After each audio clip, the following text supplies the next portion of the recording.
We start with 1 hour chart. Just I want to give a quick update. First of all, if you refer to my last analysis, since the price was within down this move, I mentioned if we want to look for trade, I prefer to price retest the previous low because I mentioned at least we can look at this one as a flat. And exactly this is what we get. And this is where we could look for buy. And one thing, since the price couldn't break the previous stop, even couldn't tag, which is 226.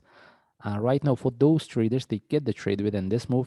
If they want to keep the trade, at least move their stop loss to break even. The best thing is we take out in the profit, or half of the trade we keep in it. We take out in the profit because there is a possibility this one turn to a more complex flat before we get the next move. Anyway, it depends on the traders, but for anyone get the trade within this one, if they want to keep the trade, at least move their stop loss to break even. Now we want to see what's the next.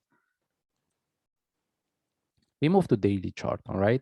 Anyway, if we refer to our analysis, we have been looking for the reversal, and this is what we get. And now we want to see whether we can look for continuation or not. This one is quite complex because if we put our line here, this is where we broke with the previous stop. That means, how about we put this option as a second one, made this one turn to flat for one more drop?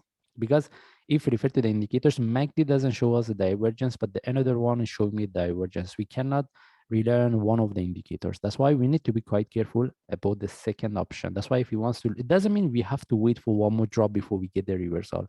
Only things I need to highlight, if we wants to look for trade, as long as the price haven't broke the 28, we need to be quite careful. And if in this case, we move to forward chart. And anyway, we mentioned if there is a continuation, if the price broke the 26, the next level we can look for is 28.2, following by 31. Anyway, the price haven't broke the 26 yet. That's why we mentioned for those traders, they get the trade within this one, at least move their stop loss to break even, because internally we can look for flat as a 1, 2, 3 before we get the next. There is a possibility. We have this, the second possibility as well. All right. And rather than that, we have nothing else to discuss. The only thing is the price, whether it can break 26 or not. And even if the price tag the previous top, if we refer to the indicators, mostly we will face the divergence. This is where we need to be quite careful from now if we want to look for buy.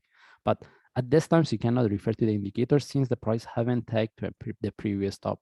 And if I move to 1 hour chart, based on 1 hour chart, we have nothing else to discuss. And can we consider this, may this one give us a tentative flag for continuation? Yes.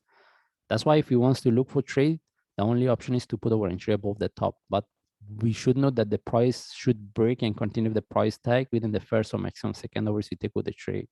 Because it's really risky, simply the price tag based on forward chart. How about the 1 hour chart? We can expect to see the divergence and as well here.